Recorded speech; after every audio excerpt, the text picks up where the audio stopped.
செல்லம்மா சீரியல்ல சித்தார்த் தரப்பு வக்கீல் மேகா கிட்ட திரும்ப திரும்ப இந்த குழந்தைக்கு அப்பா யாரு, மகேஷும் இல்ல சித்தார்த்தும் இல்லனா இப்போ இது அப்பா பேர் தெரியாத குழந்தையான்னு கேட்க மேகாவும் அழுதுகிட்டே இப்படிலாம் பேசாதீங்க, நீங்க ரொம்ப தப்பா கேக்குறீங்க அப்படின்னு சொல்றாங்க. மகேஷும் மேகா அழுறது தாங்காம, மேடம் நான் உண்மையை சொல்லிடுறேன், மேகாவோட குழந்தைக்கு யார் அப்பான்னு எனக்கு தெரியும் சொல்றேன்னு சொல்றப்போ மேகா மயக்கம் போட்டு கீழே வந்துடுறாங்க.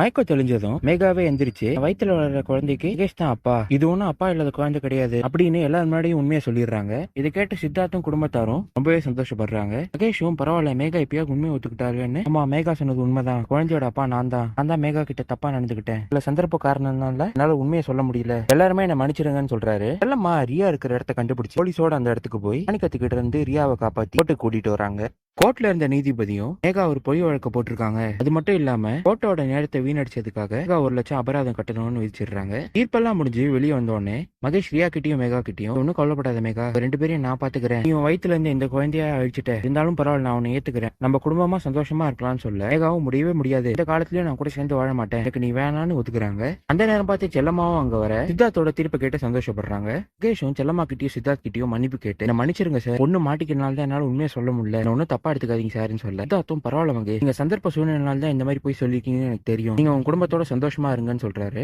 செல்லம்மாவும் மேகா கிட்ட மகேஷ் நீங்க உங்க 2 குழந்தை கூட சந்தோஷமா இருங்க, மேகா கிட்ட இருக்கிற குழந்தைய அழிச்சதா சொன்னா, ஆனா இந்த விஷயத்த ஹாஸ்பிட்டல் இருக்கிற டாக்டர் எனக்கு போன் பண்ணி சொல்லிட்டாங்க, உடனே அவங்க கிட்ட சொல்லி குழந்தைய கலைக்க வேணாம்னு சொல்லிட்டேன், குழந்தை பத்திரமா மேகாவோட வயித்துல தான் இருக்கு, நீங்க சந்தோஷமா வாழுங்கன்னு சொல்றாங்க.